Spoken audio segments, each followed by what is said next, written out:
Today's Consumer Alert is all about your Halloween budget. Now, according to the National Retail Federation, Americans are planning to spend a record amount this year.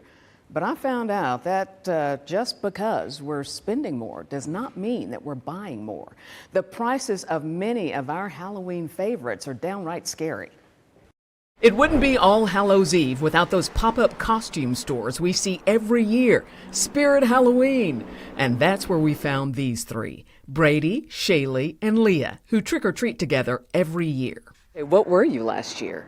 I was a jailbird, and I had shackles and handcuffs on. Yeah. What were you last year? I was a SWAT, and I had the whole bodysuit. I spent like $50 on it. What were you last year? A cop. Y'all are perfect together. Yeah. Oh my gosh, yeah. That's awesome. And again, they want three costumes that have a common theme. The budget? Yeah, $40, $50 max on a costume. That's all you should have to spend. And they're off with all the bright-eyed optimism of youth, hoping to match the absolute awesomeness of last year's get-ups. They're not alone. According to the National Retail Federation, 73% of us plan to celebrate Halloween by spending. Total Halloween spending is anticipated to reach a record $13.1 billion this year, $1.5 billion more than last year, and exceeding 2023's record of $12.2 billion. And here's how that breaks down. Americans are expected to spend $3.9 billion on candy this year, up 11% over last year. $4.3 billion on costumes, that's up 13% over 2024, and $4.2 billion on decorations, up 11% over last year. That averages out to about $114.45 per person. $11 more than last year.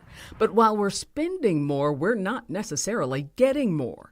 Tariffs have driven up the cost of costumes, most of which come from China. And according to the Consumer Price Index, candy is 8% higher than last year. And so my happy costume hunters emerge from the store, still smiling, but empty-handed.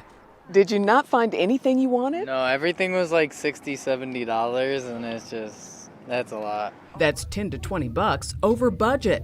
So everything was more expensive than it was last year? Oh yeah, 100%. Hey, so is this putting a dent in your Halloween joy? I gotta know. A little bit, yes, yeah. Without a doubt. All three hope that they'll find something just a bit cheaper online. Certainly I wish them luck. Now, here's Deanna's do list for stretching your Halloween buck. Buy your candy in bulk from a warehouse store like BJ's or Costco. Anything left over can go in your Christmas stockings.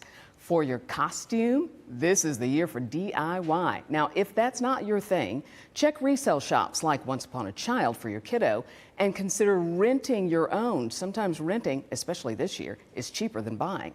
And stock up on next year's decorations after Halloween when they're on deep discount. That's what I did last year. Got my decorations for 95% off. Yep, buddy.